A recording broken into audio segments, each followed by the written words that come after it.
이 시간 하나님의 말씀은 시편 53편 1절부터 6절까지입니다. 어리석은 자는 그의 마음에 이르기를 하나님이 없다 하도다. 그들은 부패하며 가증한 악을 행함이요 선을 행하는 자가 없도다. 하나님이 하늘에서 인생을 굽어 살피사 지각이 있는 자와 하나님을 찾는 자가 있는가 보려 하신즉 각기 물러가 함께 더러운 자가 되고 선을 행하는 자가 없으니 한 사람도 없도다. 죄악을 행하는 자들은 무지하냐. 그들이 떡 먹듯이 내 백성을 먹으며 하나님을 부르지 아니하는도다. 그들이 두려움이 없는 곳에서 크게 두려워하였으니 너를 대항하여 진친 그들의 뼈를 하나님이 흩으심이라. 하나님이 그들을 버리셨으므로 네가 그들에게 수치를 당하게 하였도다. 시온에서 이스라엘을 구원하여 줄 자 누구인가? 하나님이 자기 백성이 포로된 것을 돌이키실 때에 야곱이 즐거워하며 이스라엘이 기뻐하리로다. 아멘. 우리를 붙잡아 주시고 우리를 담대하게 하시는 주님의 권능의 손을 바라볼 수 있는 영적인 눈이 다 열리시는 여러분 되기를 축복합니다. 우리 옆에 오신 분들 축복하면서 인사 나누겠습니다. 주님이 함께 하십니다. 주님이 함께 하십니다. 사람은 홀로 있을 때 외로움을 느낀다고 이야기하죠. 근데 사실 정확한 표현이 아닙니다. 외로움이 아니라 두려움을 느끼게 됩니다. 그럼 사람이 많은 곳에 있으면 두려움이 없을까요? 사람이 많은 곳에 있어도 두려움은 느끼게 됩니다. 왜냐? 나 홀로라고 생각하면 두려움이 있게 됩니다. 그래서 현대인의 질병 중에 가장 지금 현대인들을 괴롭히는 것 중에 바로 이런 정신장애, 공황장애, 우울증 이런 부분들이 현대인을 가장 많이 괴롭힌다고 해요. 그런데 왜 현대병이라고 하냐면 오히려 먹고 사는 환경이 넉넉해져 있을 때 이런 병들이 더 많이 생긴다는 겁니다. 이런 비유가 적절치는 않지만 우리가 생각하는 제3세계 빈곤한 나라에는 오히려 공황장애라든지 우울증이라든지 이런 정신질환이 더 적다라는 보고들이 있습니다. 그런데 현대인 속에는 우리도 포함되어 있습니다. 우리는 누구입니까? 지금 이 자리에서 여러분 자기 자신을 소개한다면 자기 자신을 누구라고 자기의 신분을 소개하겠습니까? 예배의 자리에 있으니까 당연히 저는 성도입니다. 저는 집사입니다. 권사입니다. 장로입니다. 다시 말하면 저는 예수를 믿는 그리스도인입니다. 라고 소개를 해야 되잖아요. 그런데 우리의 마음속에 혹시 두려움이 있지 않나요? 이 자리가 하나님께 예배드려야지, 하나님께 영광 돌려야지 라는 마음으로 오기보다 내 마음에 있는 불안감, 두려움 때문에 이 자리를 찾은 영혼 혹시 있지 않으신가요? 예배가 우리에게 습관이 되다 보니까 우리는 머리로만 알고 있는 그런 복음들이 있어요. 그런데 머리로만 알고 있지만 우리의 삶에서 나의 호흡처럼 살지 못했던 그런 복음도 있다는 것입니다. 하나님은 성경에서 일관되게 하시는 말씀이 무엇이냐? 두려워하지 말라입니다. 이 시간 하나님의 이 음성을 들으는 복된 여러분의 귀가 되기를 원합니다. 두려워하지 말라. 두려워하지 말라. 이사야서 43장 1절 2절에 보면 너는 두려워하지 말라. 왜? 내가 너를 구속하였고 내가 너를 지명하여 불렀노니 너는 내 것이라. 하나님은 욕심쟁이 하나님이십니다. 너는 내 것이라 라고 지정하여 불렀습니다. 그리고 지정하여 부름받은 우리들에게 주는 약속은 무엇이냐? 두려워하지 말라. 또 요한복음 10장 28절 29절에 보면 예수님께서 제자들에게 하신 말씀입니다. 내가 그들에게 영생을 주노니 영원히 멸망하지 아니할 것이요 그들을 내 손에서 빼앗을 자가 없도다. 그들을 주신 내 아버지는 만물보다 더 크시며 아무도 아버지 손에서 빼앗을 수 없느니라. 아무도 우리를 아버지 손에서 빼앗을 수 없다 라고 예수님께서 다시 한번 확인해 주셨습니다. 그런데도 불구하고 하나님의 자녀인 우리들의 마음에 왜 두려움이 엄습할까요? 오늘 시편 말씀을 보면 매우 논리에 맞지 않지만 우리의 매우 현실적인 문제를 지적합니다. 5절에 표현한 것 같이 두려움이 없는 곳에서 크게 두려워하는 상황이 있다는 것입니다. 여러분 생각해 보십시오. 두려움이 없는 상황이라고 설정했는데도 불구하고 그 안에서 두려움이 생긴다는 겁니다. 춘추전국시대 오래전 이야기에 보면 기우라고 있잖아요. 하늘이 무너질까 봐 걱정했던 한 사람이 살았습니다. 이런 이야기를 아이들한테 하면 잘 믿어지지를 않아 해요. 꿈에 난 이야기라고 생각해요. 근데 우리의 삶 속에서 우리가 혹시 이런 기우로 살지 않는지, 하늘이 무너지면 어떡하지? 이런 염려 때문에 사는 사람 혹시 있지 않는지. 두려움이 없어야 될 상황 속에서 두려움이 있으면 그 원인은 딱 하나입니다. 그것은 바로 1절 말씀처럼 어리석은 자들은 그의 마음에 이르기를 하나님이 없다 하도다. 오늘 주일날 이 11시 우리 한국교회는 다 이 시간 되면 공중 예배 드리죠. 근데 예배 드리지 않고 밖에 있는 사람들 중에 마음에 두려움이 있는 사람들이 얼마나 많은지 우리는 가늠할 수가 없습니다. 그 두려움을 이기려고 많은 노력을 합니다. 사람이 많이 모여야 힘이 될 줄로 알고 사람이 많이 모이는 모임에 가게 되고 또 큰 소리 내야 누구한테 당당하게 보일까 큰 소리로 이야기하고 스피커 대고 이야기하고 그뿐만이 아닙니다. 결단을 보여줘야 됩니다. 적어도 머리에 붉은 띠는 띄어야 결단이 보여져요. 왜 그러냐? 그 근본적인 원인은 바로 그들의 마음속에 하나님이 없기 때문입니다. 교회 역사에서도 마찬가지예요. 시대적으로 어려운 일들이 많았습니다. 오늘 최은승 권사님 기도하는데 너무 마음에 찔리는 기도가 있잖아요.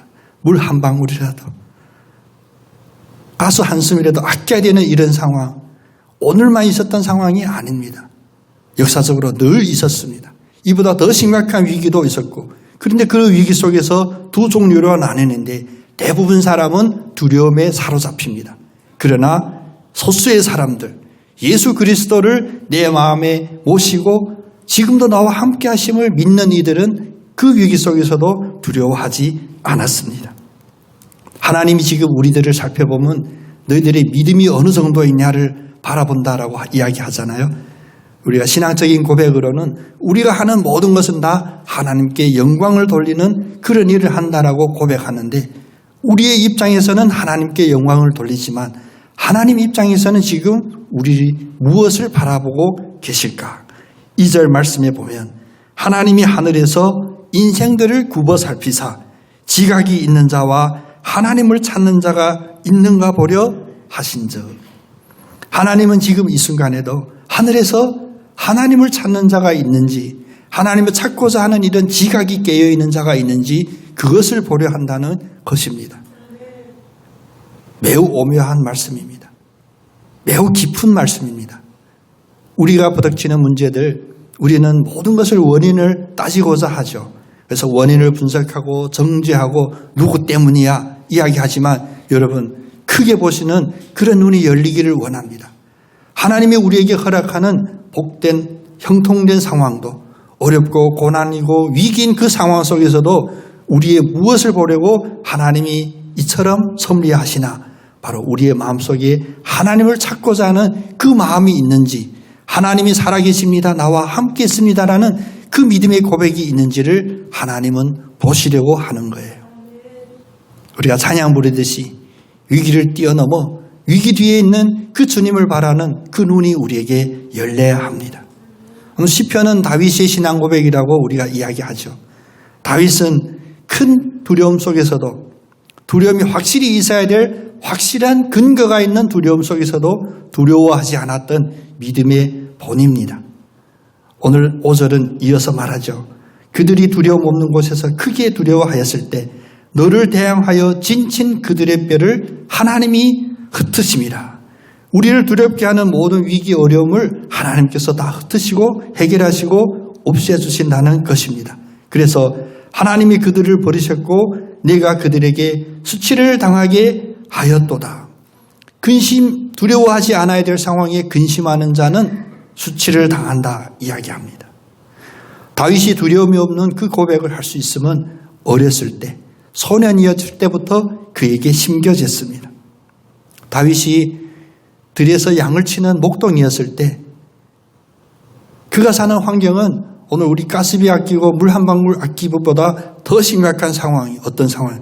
전쟁 속에 있었습니다. 우리 성경을 읽을 때 착각하는 거 하나 있는데 이스라엘 민족은 강대한 민족이 아닙니다. 숫자적으로도 많지 않고 그들이 처해 있는 그곳은 공격당하기 너무 쉬운 그런 지형에 살고 있어요. 우리도 기도합시다. 우리 성지순례 한번 가봐야지. 가서 은혜 받는 중에 하나가 가장 큰 은혜는 무엇이냐? 우리가 머릿속에 생각했던 꿀과 젖이 흐르는 가나안 땅이라고 생각했는데 우리 대한민국보다 더 열악해요. 환경이. 전쟁에는 더 열악할 수밖에 없는 그런 상황 속입니다. 전쟁이 났어요. 그런데 이 소년 다윗에게 아버지가 더 어이없는 명령을 합니다. 전쟁터에 나가 있는 너희 형들에게 빵과 치즈를 갖다 줘라. 요즘 같으면 애들부터 보호해야 되는데 감추고 숨기고 해도 바쁠 텐데 전쟁터에 이 어린 다윗을 보냅니다.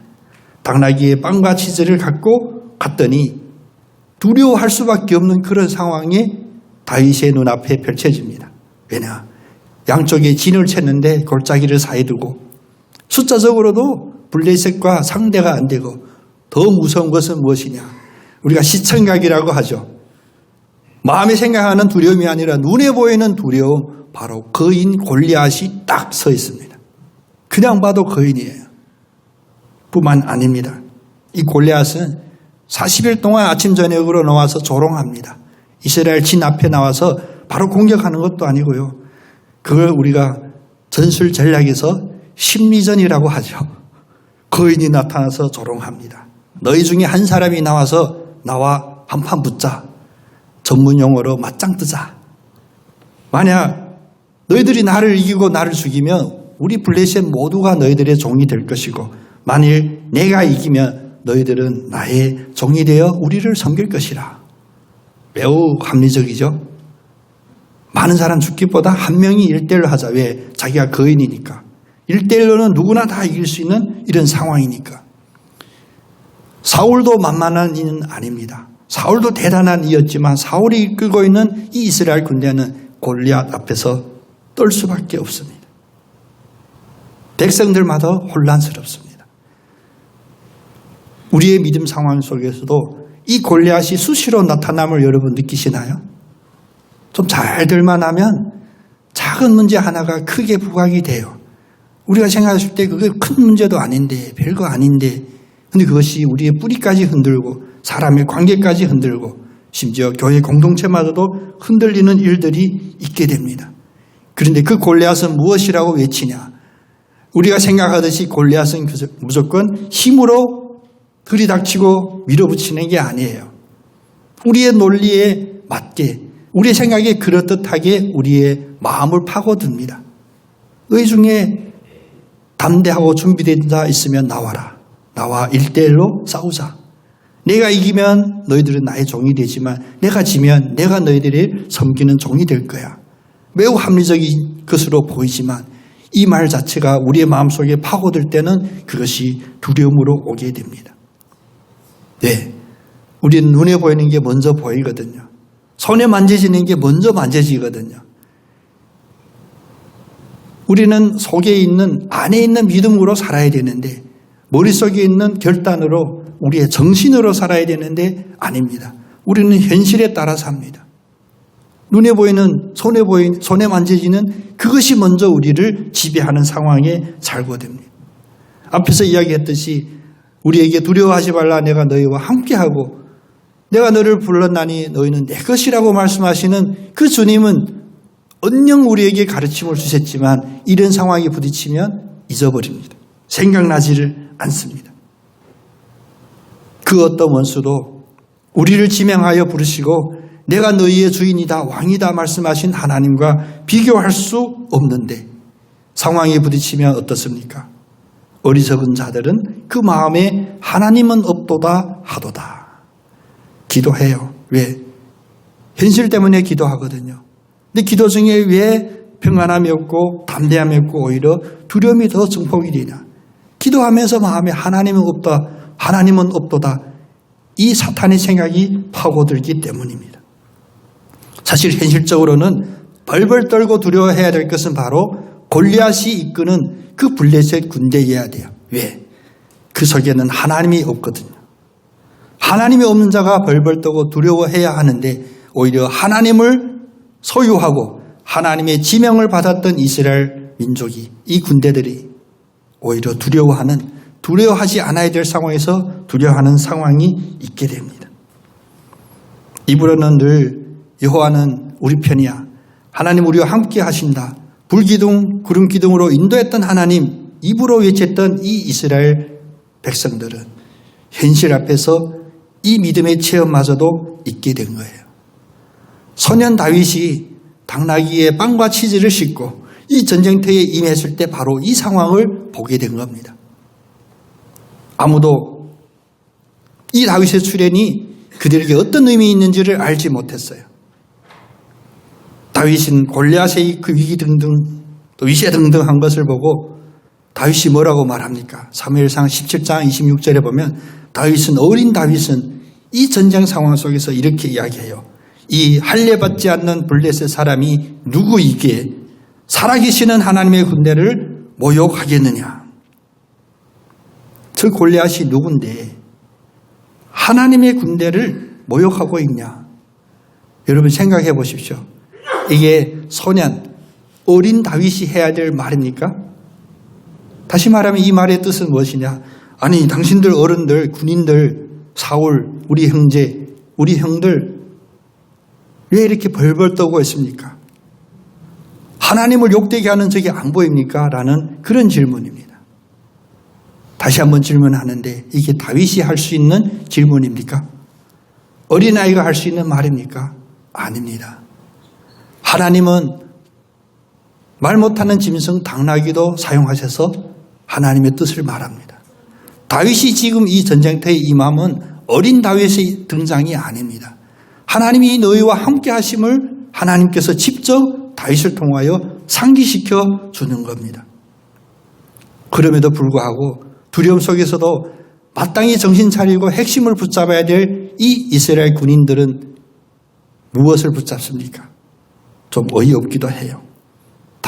어린 다윗이, 목동인 다윗이 할 수 없는 이런 선포를 할 때 오히려 형들은 그를 질타하고 화냅니다. 짜증냅니다. 다윗의 큰형 엘리압이 그에게 말하여 네가 어찌하여 이리로 내려왔냐? 들에 있는 양들을 누구에게 맡겼느냐? 나는 네 교만과 네 마음의 완악함을 아노니 네가 전쟁을 구경하러 왔도다. 사무엘상 17장 28절에 그대로 나와 있는 얘기예요. 여기서 또 질문. 이것이 다윗의 큰형 엘리압이 할 수 있는 이야기인가요? 해서는 될 말인가요? 네가 그 양들은 어찌하고 여기 뛰어왔냐? 지금 이 상황에서 들에 있는 그 양 몇 마리를 생각할 상황인가요? 아니거든요. 그리고 어린 다윗에게 말합니다. 네 교만함과 네 마음의 완악함을 알고 네가 지금 전쟁을 구경하러 왔느냐. 여러분 상황 속에서 우리의 경험 많고 학식이 많고 가방끈이 길다고 해서 이런 논리가 나오지 않는 복된 여러분 되기를 원합니다. 우리의 마음이 두려움에 사로잡히게 되면 우리가 상황을 아무리 잘 분석하고 그 상황의 원인에 대하여 아무리 잘 포장되어 있는 이유라 할지라도 두려움을 근본적으로 이기는 그 하나님의 계심을 붙잡지 않으면 우리는 이런 엉뚱한 일을 이야기할 수도 있습니다. 사울도 마찬가지였거든요. 이스라엘을 이끌고 있는 지휘관인 사울마저도 다윗을 조롱합니다. 어린아이가 이게 뭐 하는 짓이냐. 우리의 마음에 들려오는 두려움의 목소리는 사탄의 목소리인 줄 여러분 꼭 기억하시기를 원합니다. 네가 뭔데? 두 번째, 잘하면 잘한다고 칭찬하지 않잖아요. 문제를 찾아야 돼요. 흠집을 찾아야 돼요. 모든 언론, 모든 입은 속된 이야기라 녹화되면 안 되는데 째진 입이라고 다 지적이에요. 다 비판적이에요. 그렇습니다. 우리는 어찌 보면 이 소년 다윗보다 더 어린 상황이에요. 양 몇 마리 정도 다스리는 목동일 뿐이고 사회의 이 거대한 악과 사회의 부조리와 어떤 공동체의 문제에 대하여 우리는 해결할 수 있는 아무런 능력도 없어요. 그런데 우리가 입을 열어 문제를 지적한다? 여러분, 내가 문제를 지적하기 위하여 그 자리에 설 수 있는 것이 아니라 하나님이 쓰임받는 하나님의 스피커, 하나님의 입술이 되기를 원합니다. 어린 다윗을 사용하셔서 하나님의 말씀을 하심을 우리는 온전히 듣기를 원합니다. 공중 권세를 잡고 있는 두려움이라는 무기를 사용하는 이 사탄 앞에서 우리가 할 수 있는 것은 우리의 자격이나 내가 가지고 있는 것, 내가 갖춘 것으로 할 수가 없습니다. 심지어 우리가 믿고 있는 상식으로도 감당할 수가 없습니다. 그럼 무엇으로 감당하느냐? 같이 고백해 보겠습니다. 하나님은 정말로 내 안에 살아계십니다. 그래요. 세상에서는 정말로 하면 다 가짜거든요. 그러나 이 믿음 고백 앞에서는 우리는 진심으로 고백해야 됩니다. 하나님은 진심으로, 진짜로, 확실히 우리 안에 살아계십니다. 다윗은 많은 사람 조롱 앞에서 골리앗과 싸우러 나갔습니다. 골리앗이 그처럼 원하는 1대1 맞짱 뜨러 나갔습니다. 여러분 그 상황을 그냥 상상하시고 예배 마친 후 집에 가서 웃으세요. 그 어린아이가 갑옷 입고 상상해 보십시오. 갑옷이 감당이 안 돼. 무거워서 못 입어. 아마 어린 다윗은 속으로 생각했을 겁니다. 어른들은 왜 이렇게 바보냐. 이렇게 무거운 거 입고 다니기도 힘든 거 입고 어떻게 싸우냐. 그러니까 맨날 지지. 맨날 두려움이 달달 떨지. 다윗이 믿고 있는 것은 무엇이었습니까? 바로 우리를 대항하고 있는, 특별히 하나님을 대적하고 있는 저들을 하나님이 흩으시고 하나님이 그들로부터 수치를 당하지 않도록 하나님의 자녀를 지켜주시고 높여주신다는 그 사실이었습니다. 이 고백은 하나님은 누구신가, 하나님은 어디 계신가에 대하여 분명히 알고 있는 이들만이 할 수 있는 고백입니다. 다윗은 골리앗에게 이렇게 도전합니다. 사무엘상 17장 45절에 보면 너는 칼과 창과 단창으로 내게 나오거니와 나는 만군의 여호와의 이름 곧 네가 모욕하는 이스라엘 군대의 하나님의 이름으로 내게 나가노라. 아멘. 모든 전쟁은 손에 있는 무기로 하지 않음을 우리 다시 한번 확인하기를 원합니다. 우리 앞에 전개되어 있는, 펼쳐져 있는 모든 어려운 문제들 결코 기술로, 경험으로, 지식으로 해결하는 것이 아님을 꼭 기억하시는 복된 우리 모두가 되기를 원합니다. 세상은 여러 가지 근거 있는 두려움으로 다가와요. 비교해보니까 내가 상대방보다 힘도 부족하고, 비교해보니 내가 상대방보다 경험도 부족하고, 갖고 있는 것도 부족하고, 당연히 두려워할 그런 상황임에도 불구하고 오늘 다윗의 입술을 통하여 전해주시는 하나님의 이 메시지가 우리에게 승전의 나팔 소리가 되기를 원합니다. 문제는 사탄은 손에 든 병기로 나에게 나오지만 우리는 우리를 구원해 주시고 우리를 내 것이라고 불러주시고 확정해 주신 하나님 아버지의 거룩한 이름으로 나가 승리하는 우리 모두인 줄 믿기 때문입니다. 결국 이스라엘이 승리함을 사람들이 보았어요. 무엇으로 보았냐? 마음에 하나님이 없도다라고 하셨던 불신앙으로 생기는 두려움을 이긴, 그래서 그 두려움이 오히려 하나님이 함께 계심을 다시 한번 확인하고 담대함으로 바뀌었던 그들의 믿음으로 이긴 것입니다. 우리 구약 성경에 보면 모든 전쟁에 있어서 힘으로 싸웠던 사례보다 군인이 움직이지도 않았는데 상대가 흩어지고 도망가고 상대방 안에서 서로 자기들끼리 살려고 하는 그런 전쟁을 많이 보았죠. 그게 뭡니까? 오늘 말씀처럼 하나님의 일하심이 우리에게 드러나는 것입니다. 나는 한 것이 없는데, 나는 움직이지 않았는데, 나는 전혀 생각도 못했는데 하나님은 하십니다. 하나님 우리와 함께 하시면 무엇이냐? 우리의 필요를 우리 자신보다 더 잘 알고 우리가 해결할 수 있는 선한 길로 갈 수 있는 그 방법을 우리의 계획보다 더 치밀하게 아시는 하나님께서 일하실 때 일어나는 역사들입니다. 그래서 믿음이 충만한 다윗은 이제 전쟁에서 이렇게 선포합니다. 사무엘상 17장 46절에 오늘 여호와께서 너를 내 손에 넘기시리니 내가 너를 쳐서 목을 베고 블레셋 군대의 시체를 오늘 공중의 새와 땅의 들짐승에게 주어 온 땅으로 이스라엘의 하나님이 계신 줄 알게 하겠다. 우리가 전쟁에서 이기면 우리 문제 해결하면 당시 나의 성취감? 그래, 나 어떤 문제도 해결할 수 있어. 나는 능력이 있어. 여기에 절대 머무른 일이 아닙니다. 오늘 이 다윗의 고백처럼 모든 성취감, 문제 해결, 그 뒤에 그 본질적으로 있는 것은 무엇이냐? 바로 하나님이 나와 함께 계심을 알게 하겠다. 여기에 목적이 있는 거예요. 이것이 바로 하나님께 영광 돌리고 하나님을 기쁘게 하는 겁니다. 하나님이 살아계심을 믿은 다윗은 소년이었지만, 목동이었지만, 병기를 사용할 수 없는 어린 아이였지만 군대의 장수이고 거인이었던 블레셋의 골리앗을 이겼습니다. 그는 이미 전쟁터에 발을 들이기 전부터 골리앗이 목이 날아나는 걸 보았습니다. 하나님이 보여주셨으니까. 왜? 하나님은 그 속에 계셨으니까. 오늘 이 시간 두려움이 있을 만하다는 그 근거를 찾아 두려움을 찾아서 두려워하지 않는 우리 모두 되기를 원합니다. 그렇습니다. 모든 전문가, 전술 전략, 모든 분석을 보면 우리는 지금 두려워할 수밖에 없는 상황이라 보여집니다. 그러나 이 상황은 어떤 상황이냐? 하나님이 계시지 않는 인간이 바벨탑을 쌓다가 멈추고 있는 그 상황이기 때문에 모든 두려워해야 할 근거가 그럴듯하지만 우리는 이 상황을 뛰어넘어야 됩니다. 이 상황의 틀 안에서 우리는 해방되어야 합니다. 소위 말하는 다른 차원으로 문제를 바라봐야 됩니다. 그것은 무엇이냐? 하나님은 나와 함께 계신다. 하나님은 내 마음속에 지금 이 순간도 살아계신다.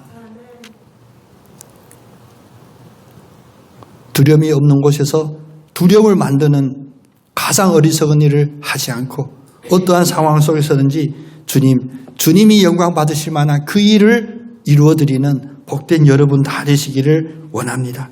결국 우리의 삶은 무엇입니까? 나중에 내가 무엇을 얼마나 많이 가졌다로 평가받는 것이 아니라 오늘 6절 마무리처럼 우리를 구원해 주신 이가 바로 하나님이시요. 내가 문제에 세상의 포로로 잡혔을 때 해방시켜 주신 분이 하나님이시요. 그래서 나는 즐거워하고 기뻐하며 담대함으로 신앙생활을 했습니다. 라는 이 고백이 우리의 가장 아름다운 마무리 엔딩이 되기를 소원합니다. 소년 다윗 했던 일 우리도 할 수 있습니다. 골리앗을 물리쳤던 그 일 역사적인 사건이 아닙니다.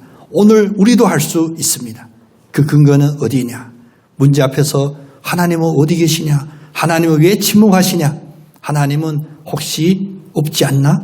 이런 의심이 아닌 하나님은 내가 인지하지 못할지라도 내가 확인하지 못했을지라도 나를 만드신 이가 하나님이시여 그 하나님이 지금 내 안에 살아계심을 믿는 이 믿음이 되기를 간절히 소원합니다.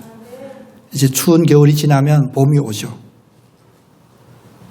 우리가 사는 이 세상은 1년 365일 똑같이 형통하고 편하고 내 계획대로 되는 삶이 아닙니다. 그렇게 돼서는 안 됩니다. 1년 사계절이 있듯이 더운 날도 있고 추운 날도 있고 비 오는 날도 있고 화창한 날도 있듯이 그러나 이 모든 변화 속에 주인이 되신 하나님이 함께 하심을 늘 믿고 그 하나님을 의지하여 승리하는 우리 모두가 되기를 또 한 번 간절히 소원합니다. 기도드리겠습니다. 하나님 아버지, 우리에게 부딪힌 문제들 우리의 눈으로 보고 우리의 경험으로 비추어 봐도 감당할 수 없이 큰 문제입니다. 위기입니다. 두려워할 수밖에 없는 큰 문제들 앞에 오늘 소년 다윗이 등장하여 주심을 감사드립니다. 하나님이 내 안에 계심을 믿고 어떠한 문제도 내 힘으로 내 분석으로 또 나의 판단으로 해결하려고 서두르지 않고 하나님이 역사하시고 하나님이 직접 싸워주심을 우리가 믿음으로 목도하게 하여 주시옵소서. 나는 하나님 손에 잡힌 하나의 병기임을 고백할 때 하나님의 더 크신 역사를 내가 상상도 하지 못하는 방법으로 또 상상도 하지 못할 좋고 선한 결과로 이루어 주실 줄로 믿습니다. 이 믿음으로 오늘 하루를 이기고 오늘 일주일을 이기고 우리 삶 전체를 이기는 복된 우리가 다 되게 하여 주시옵소서. 우리에게 내가 너를 불러 싸웠고 지명하여 싸우니 너는 내 것이라 말씀하여 주시는 예수 그리스도의 이름으로 감사하며 기도드립니다. 아멘.